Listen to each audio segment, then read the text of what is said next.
It's nice to hear that technology is just a tool and not a goal in its own right, but technology may come to our aid to avoid or mitigate risks to public health. Piotr has mentioned it before. We are in for several sessions, and one of them, the next session, is public health from reactivity to prevention, and we are going to discuss how modern technology, which we have commented on very briefly, enable us to project some threats and prepare for them. So I'm going to leave it to Michał Brzeziński of Medical University of Gdańsk. Well, Michał and our panelists, hello. Hello, good afternoon. Can you see me? Oh, you can see me now. Okay, hello and welcome, Michał Brzeziński, Medical University of Gdańsk. I do apologize that I'm in working clothes, but I'm still at work, which is why I'm rushing and juggling my responsibilities. My session is putting the spotlight on transforming public health from being reactive to prevention. Well, it's a very provocative title because one might think that public health, by definition, should be mainly focused on prevention, on health promotion, later on primary, secondary, and tertiary prevention. But measures we undertake in real life actually come as a response to what has happened, and we are just mitigating the risk of aggravated situation. And there are more and more new technological options mentioned by Piotr that enable us to foresee or project some events basing on other similar events in the future. So the question is, to what extent in public health are we ready to become, somewhat like characters of the Minority Report, react proactively before something actually happens. A number of major high-tech companies have proved that they are able to project the flu pandemic before it breaks at large. For example, just by analyzing Google searches or contents or posts of corporate blogs, and we can see that in times of COVID-19 pandemic, some activities were undertaken to foresee, developments. For example, I know that AI was harnessed to diagnose COVID by the sound of cough. So, if it's not proactive, it's on the verge of being proactive, in my opinion. To what extent do we have the capacity, do we have human and technological capabilities to do it on a sample of one big population? Are we mentally ready for the quantum leap? Because I think technology is out there, but we are not ready yet for very different reasons. To introduce us to this session, we have asked Sasha Mariszak, who is the representative of IFA, a giant organization that brings together a number of NGOs from EU countries. And they have a great perspective of public health on the European level. So we've asked Sasha to give you a keynote speech, to give you a complete picture of reality, or how we see the reality, and where can we go in the future. Attendance today, and the floor is yours now. Thank you, Michał. I hope you can hear me all right. Okay, perfect. So thank you for the invitation. I'm very honored. It's my second time at the Polish eHealth Forum. I was lucky enough to be there 2 years ago in person in Gdańsk. Unfortunately, it didn't work out this time, but it's still a nice way to connect. And I'm happy to say a few words about a public health perspective to the e-transformation of healthcare. And I'm hoping now I'll be able to use my arrows, which does not seem to be the case, Michał. I can't, yeah, now it's working. Okay. So what is EFA? Just very briefly, the European Public Health Alliance, as I think you already said in Polish, is basically representing the wider public health community. It's an NGO based in Brussels. And we neither really represent only patients or only healthcare professionals or only disease-specific organizations, but it's really a diverse church, a broad church of organizations, and we kind of apply a filter to sort of try to filter out the voice of the people, I think, in this debate, you could say. So we represent organizations working on risk factors, on chronic diseases, various healthcare professionals, patient groups, researchers, and advocates for specific groups and vulnerable groups. So the problem we're all discussing today, and I think I also heard this as part of the previous discussion, is that prevention remains the poor cousin. For some reason, health budgets are really low when it comes to spending on prevention. Yet at the same time, we all know that diseases and conditions are preventable. So a large amount of cancers, a large amount of type 2 diabetes, cardiovascular diseases, heart disease, stroke, all of these are preventable. Action can be taken. Technology has a role to play. At the same time, there's the obesity problem around the world. And again, I think technology has a role to play there to educate people and to take action. Demographic change is another issue, of course, and that is combined then with the rise in chronic conditions and multimorbidity. All of this is super costly to the health systems. I don't need to tell you that. But public health is about more than only healthcare itself. I think there are many other areas, I'll get to this in a moment, where we can address the various social, economic, environmental, etc. determinants of health. Patient engagement, however, is still quite low, particularly when it comes to digital. And health inequalities are persistent, not only in the UK, where the new Marmot Review report was released this year, but around Europe, we've seen a kind of stalling when it comes to progress on health inequalities. So what about the vision at the European level? Well, the vision is definitely being developed, and digital right now seems to be everywhere. So obviously, we heard as part of the previous session, the crisis response as a trigger. That's for sure. Things are being accelerated right now. But in terms of what the European Commission is saying, digital health solution can improve accessibility and communication. They can empower citizens to be more actively engaged in their own health. They can bring healthcare professionals together to make more efficient use of knowledge and resources. And then, of course, there's the whole area of data use in research and innovation, but across the healthcare system, really to enable stronger and more resilient health and social care systems. And for us as EFA, the main thing here is that the human being must be at the center of this e-transformation. WHO Europe is saying similar things. So recently there was this, last year actually already, the first WHO Europe Digital Symposium, where the new regional director, Hans Kluge, was talking about the transition, and in particular, the transition to predictive and preventative models of care. Again, putting the individual at the center of their own health and well-being. And again, the issue of harnessing the value of data for health was widely discussed. So then looking at some of the initiatives, so I mentioned I was in Gdańsk 2 years ago, and 2 years is a long time, I think, when it comes to the e-transformation, because things are moving right now. They are particularly moving in the context of the latest move coming out of the COVID crisis towards a European health union. And I think the common EU health data space, which by itself then is part of an EU strategy for data, will be a key element there to bring about changes in healthcare systems.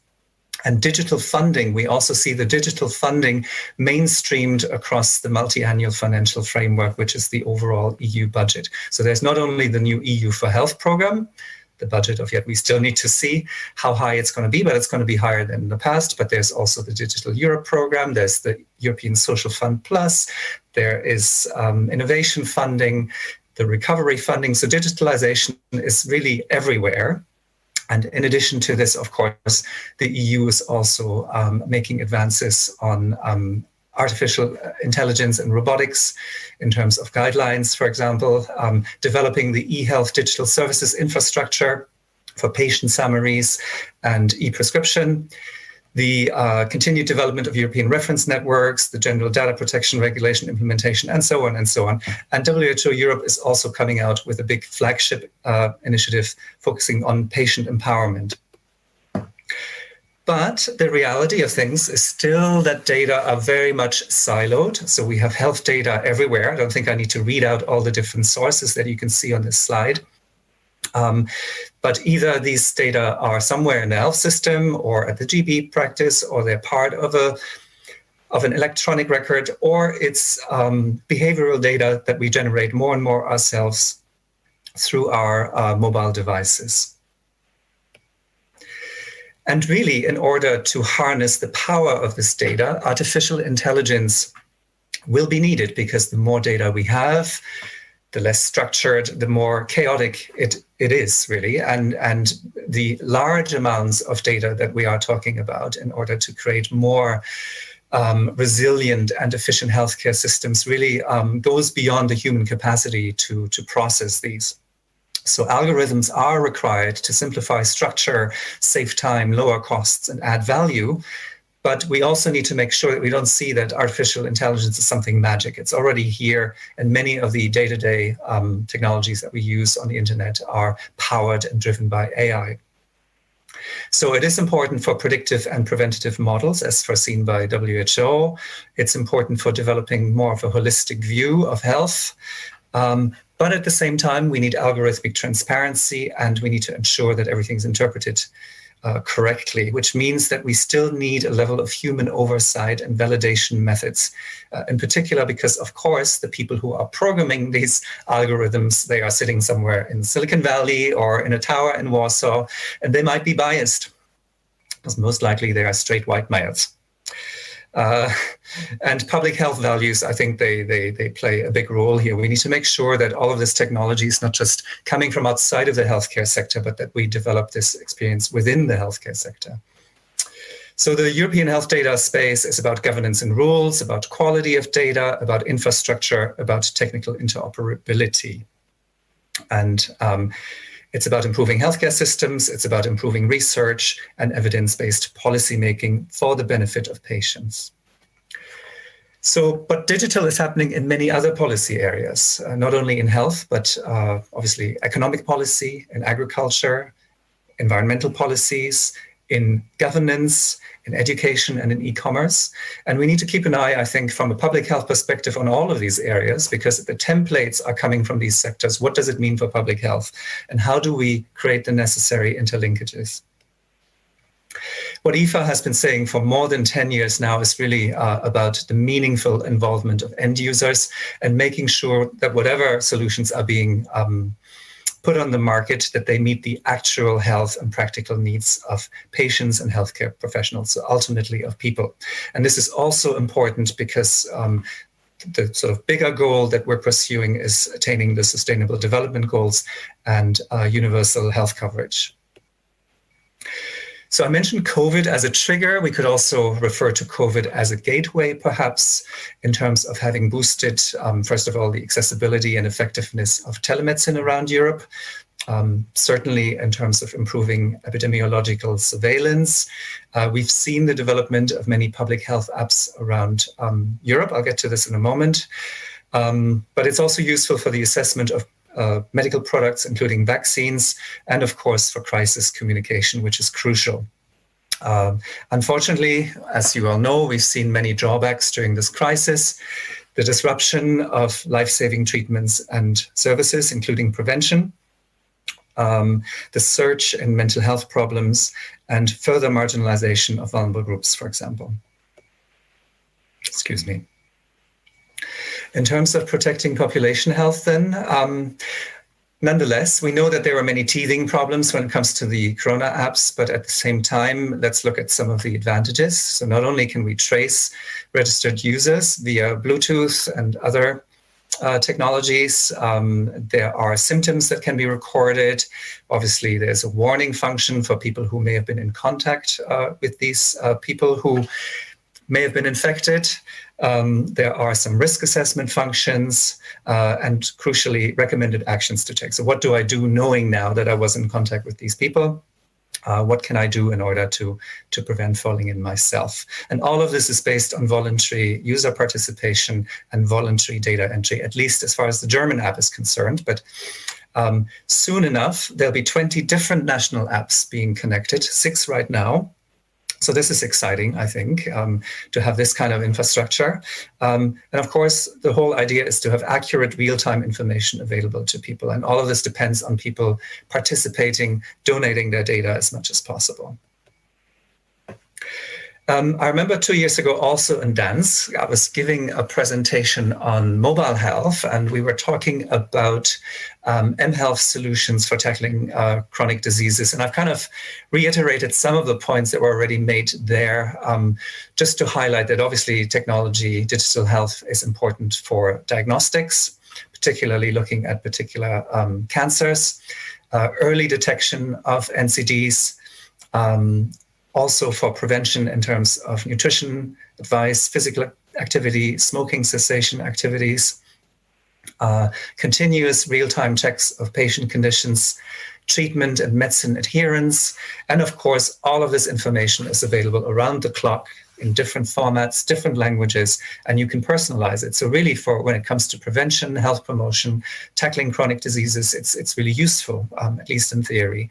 And diabetes management is a good example, because there you really have some rigid things that need to be done in a very time-sensitive way every day for people affected. And diabetes patients don't really have access to healthcare professionals all the time.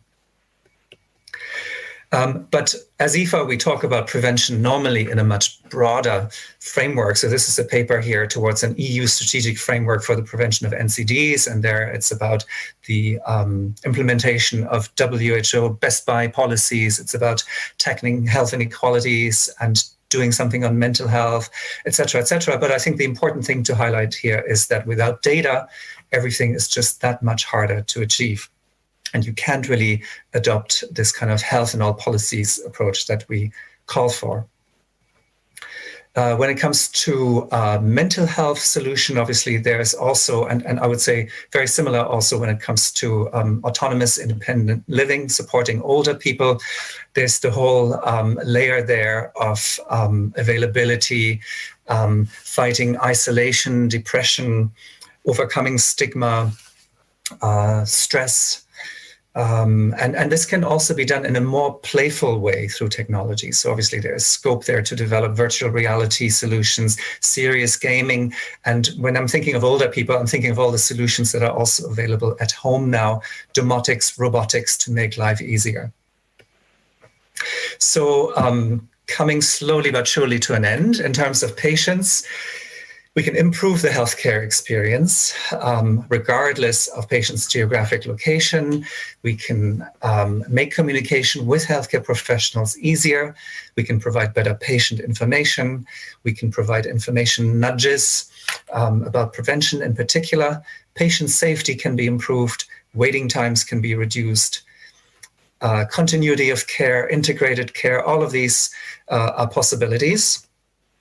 I was thinking about myself, so without being facetious, that's me on the Brussels metro the other day, as I was a little bit worried about my own health status. And having lived in different countries, I have to say that I would really appreciate if here in Belgium, for example, my data would be in one place, because every time I go and see a specialist, I go and see my GP.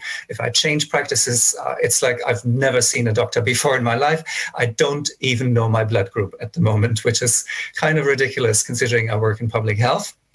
But there are so many questions. I'm not going to read them out here, but I'm sure you are familiar with this. And the more mobile we become, the more of a problem it is. So a kind of interoperable electronic health record throughout Europe would be a great thing for me and for many other people. In terms of health system strengthening, apart from the lower costs, it's also about the integration of health promotion and prevention right into primary care. New care models are already mentioned. It's about interdisciplinary teamwork and coordination, optimizing hospital operations, reducing the frontline workload for nurses, doctors, but also thinking again of COVID, ICU, and emergency staff. Freeing up that time for actually relevant patient contacts and co-decisions. We talk about co-decisions, but co-decision involves communication again. Remote treatment and monitoring, fewer emergency visits, better research, and long-distance collaborations. And through this conference, you will hear examples from many countries who have already built up the infrastructure, whether it's the EHRs, health portals, e-prescription, interoperable, virtual care networks, etc. So I don't need to go into detail on this. And just as final words, challenges that are remaining. So from my perspective, I think the integration is very patchy, unfortunately. We have old legacy systems, we have new technologies. We don't really have a structured way of integrating digital health into national health systems. Interoperability standards are still missing, particularly cross-border. EU-wide compatibility isn't there. Quality and granularity of data is a problem. Data protection, privacy, and consent, well, yes, but I also know that patients do like to share their data, but it just needs to be clear. The trust was a theme, I think, of the entire conference, so I don't need to repeat that. Digital health literacy, again, was already discussed in previous session. The skills gap, however, is also on the professional side, I would say. So we need people who know a little bit more about data analytics and how algorithms work in order to really embrace the technology on the professional side. And in terms of then creating the sustainable health system, this is my last slide, we would recommend to really try and embed healthcare, digital healthcare, into the broader societal dialogue about the transformation, to develop innovative procurement and investment options. And I think one of the other panelists will be able to say more about it. We need much more end user engagement. So really put patients and healthcare professional needs at the center. From the beginning to the end. We need interoperable EU-wide solutions as much as can be, combining data from different sources. We'd like to see a protection and promotion of EU health values and patient rights, including digital rights, and to communicate it much better. I really think that that simple message that data can save lives, and COVID-19 being the example, needs to be communicated much better, ultimately so that nobody is left outside and we don't have a two-tier system where some patients benefit from this and others will be knocking on the door. So that is the end of my presentation, and I hope it stimulated some of the questions for the other speakers. Thank you, Michał.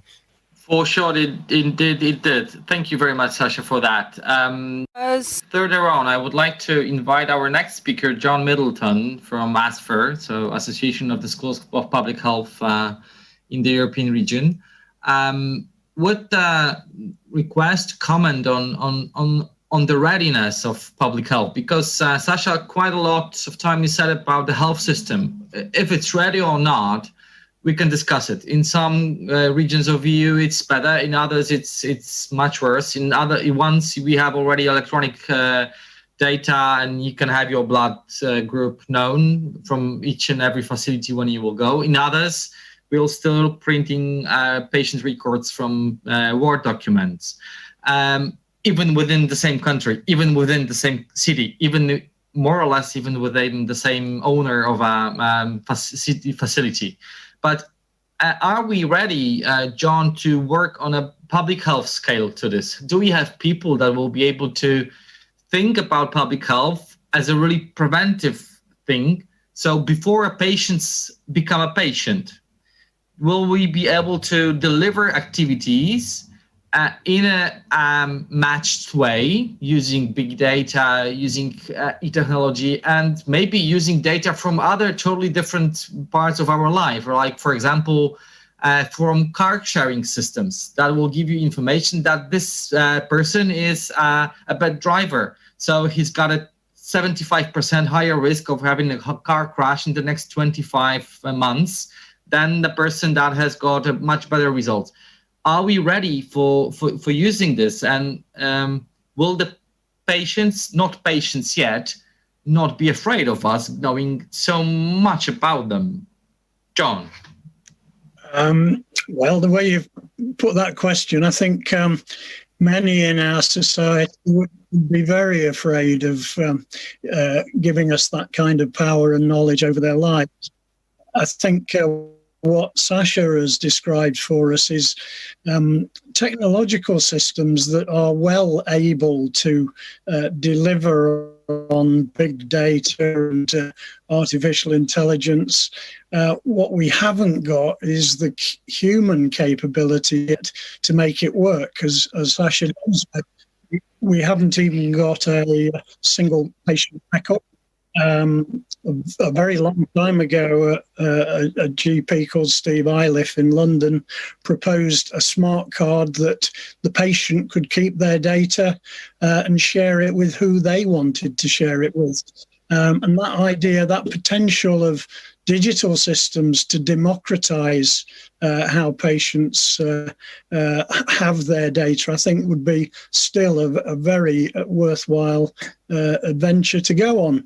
But the problems that we have in public health are actually about the human inputs, the data definitions, who's putting in what, is it the same across countries. I think with the pandemic, we've seen some remarkable demonstrations of digital capacity with the Johns Hopkins, the World in Data, Euromometer, various tools that we've got that are in place far more rapidly than they ever were in the last pandemic. So I'm very confident and optimistic about big data systems to predict pandemics, to predict new outbreaks.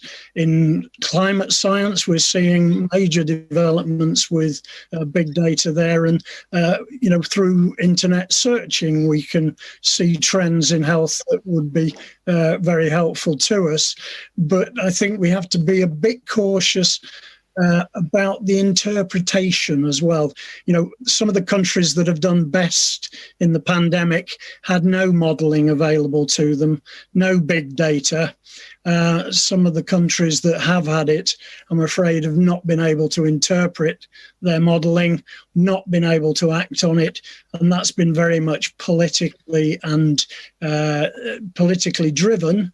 And indeed, the biggest disaster I think we've seen of digital influence has been in the USA. The terrible mortality there, which falls down to disinformation through social media, major disaster, and something which public health authorities need to be on the case of.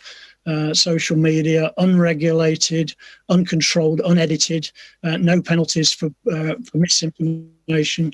All these things are things that the public health world needs to stand. Sorry.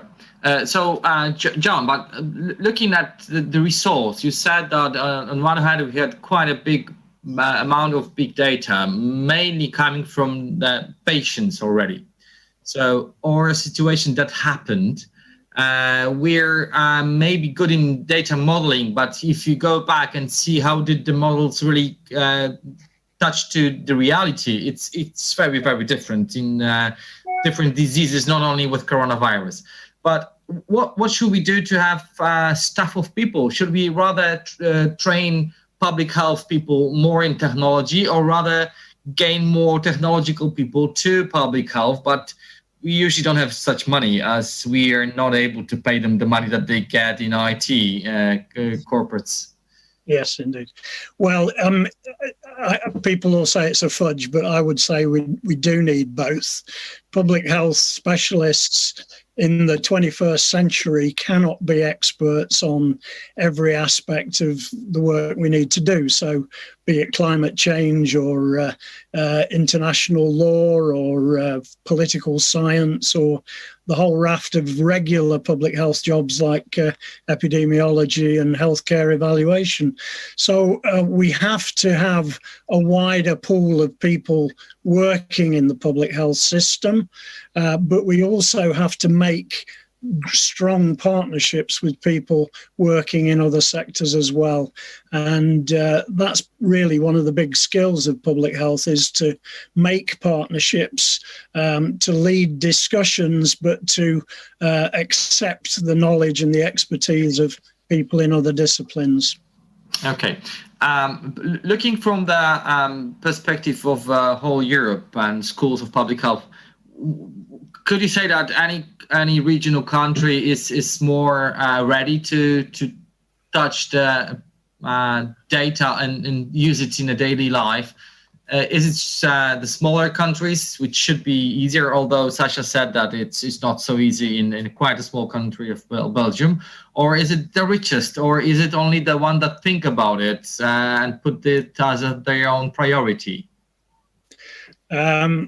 That's a very good question, and I haven't got the answer to it. Perhaps Iceland might be said to be advanced in the population health and population health management, but I think each country faces different dilemmas and political problems, social and other history. So I think probably we're all struggling with how to find a way to use that data in a way that's acceptable to all our citizens.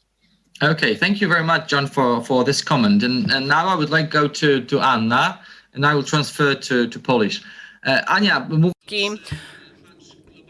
Okay, so we say, look globally, act locally. You have apt experience. You know how to tap into experience because you have gained lots of experience in the World Bank, in many, prestigious institutions. I had the pleasure to listen to lectures of people who usually hit the headlines of medical magazines. So please tell me, are there any regions worldwide who are getting ready for the shift of the paradigm from being reactive to being, prevention-oriented? I'm not only talking about big data, but perhaps small data. This highly sensitive data, such as car-sharing data, or will go further. For example, take away food you order through apps. That would be interesting in times of pandemic.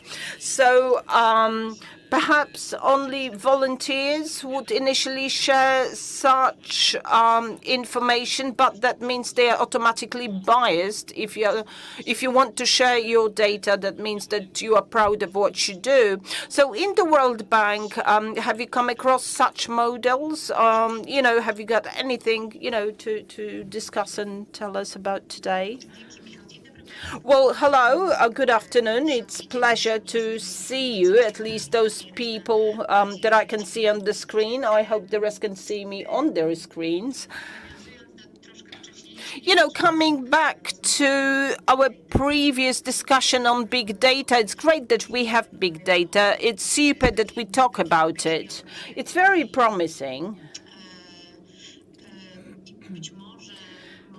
And it may solve a number of systemic issues. For example, dire shortage of radiologists. Perhaps we'll have radiological hubs where AI plus a handful of radiologists will have much bigger capabilities than a separate group working somewhere else. Kaiser Karolinska and IBM have proved that this is the way forward, but we also need to keep in mind that there are several countries worldwide where data are used on a wide scale because AI, that's the future.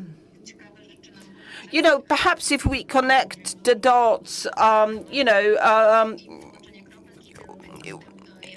and introduction to AI or prediction. Perhaps this is happening now in Poland, but connecting the dots and seeing someone on the map, this is interesting and it may be very beneficial. Recent examples come from Israel during the COVID pandemic.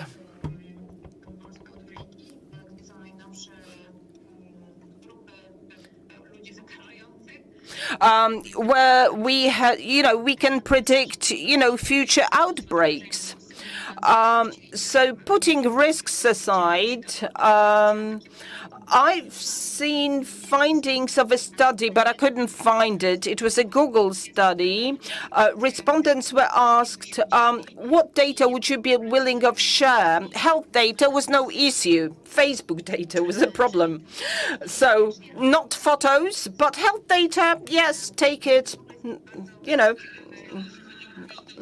Okay, so it shows what we see as important. Personal data is interpreted differently. The fact that you have not a single kidney left is less relevant to you than likes you put on Facebook. Well, regrettably. Well, this study was very interesting, but we need to keep in mind that we know there is huge potential out there. There are countries investing millions of dollars to harness it. The World Bank I work for has also realized it, and we are funding a number of projects because that was your question. Which countries are making the most of AI potential and big data potential, but you need to keep in mind that 1/3 of data generated worldwide are health data, and most of it is useless. I'm not going to dwell into that, but you must realize that. So what can we do with this data say for connecting the dots? Personalized medicine, we can manage treatment, we can manage hospital admissions, we can assist, we can contribute to prevention. Some events, some diseases can be diagnosed very early on, and we can react. So coming back to your question, and we can do many other things, but usually such data and new technology is used in limited areas, in small projects, because of interoperability, because of infrastructural issues. So there are several places worldwide that are better than others. The US, but not everywhere in the US, because in business in the US, there are several exciting projects. For example, Kaiser, an insurance company, and a provider of medical services, has its own R&D branch that uses their own data and harnesses AI to diagnose patients, from COVID tests to radiology to cancer and personalized medicine. And there are several other places. The second one, and it should be mentioned, is Israel. Well, why Israel? Because they have excellent data, and they've been collating data for 50 years. So they are connecting the dots. They are identifying patterns. They are monitoring patients who are discharged from hospitals. They are creating predictive models. There are several Asian countries that are tapping it into health data with varied results. But there are also countries that such as Africa, where situation is a bit easier than in Poland, because they are building new systems from the scratch, and it's much easier to build something new than redesign and integrate very complex systems which are totally incompatible. So local models of data integration, especially as it comes to AIDS or infectious diseases, Ebola, right now we have COVID. So these are places where sometimes it's much easier to launch and introduce new technologies. And in public health department, I think an interesting topic, an interesting example is New Zealand. Why? Because we've said that you can predict or estimate or likelihood of cancer or diabetes or rehospitalization. So, this is done worldwide. New Zealand has done something else. They have combined different databases, police, welfare, health databases to identify children who are very likely to be affected by poverty. And trillions of data were analyzed by adequate algorithms. And the research, the study identified by postal code a group of children facing high risk of poverty because of their families, because of their family history, health history, and postcode. So they are very likely to become underprivileged in adult life. So the underlying sense for this activity was to target the preventive actions very, very precisely, taking care of the families and the children that were identified. Yes, this is a model that is indeed very interesting. However, New Zealand is a very highly developed country and a relatively small one in terms of population, and it is easier to digitalize the services. The time is running very fast. Second by second, we have less and less of our panel left. I would like to move to Philip and to hear a few words from him about what is happening in Poland and how it is being done. We know that the fund does not have access to the police data and so on and so forth. However, it does have access to data on those who appear. If someone does not appear, well, that's probably just one information. This person is never coming back. But drawing from other public data, which comes from the fiscal office, from the public insurance, and so on and so forth, are we able to say something about those who do not appear in the system? Because we could say, sir, you were not here for 3 years, and it would be well worth it for you to visit it because your postal code, your tax office, and your public insurance seem to tell us that if you refuse to come for another 2 years, you will probably be never more. So is the National Health Fund looking at things like that? Well, very, very similar. Can you hear me? Well, that's very good. As Anya said, well, the sound quality is terrible. I'm sorry, of the origin. So in order not to fall into extreme poverty, as Anya described, in New Zealand, authorities are taking preventive measures. And in Poland, we decided to do a similar exercise in the context of COVID-19. So the National Health Fund gathers a lot of data, a lot of information, and we selected a group of patients which were at the highest risk of stroke in the next 2 years. And then we forwarded this information to primary care physicians so that they could contact these patients, speak about the risk of stroke, and maybe discuss a change of lifestyle with these patients. So that was used. Prepared in January. Unfortunately, once we transferred this data, the COVID pandemic was already there, and doctors focused on COVID, so this pilot was discontinued. However, we are very well aware of the fact that we will have to return to prevention. And in the context of COVID, you can see it very well that patients with coexisting health problems are at a higher risk. So we want to make sure that we are able to identify our target groups for preventive measures. We are also working based on information from e-prescriptions that we have.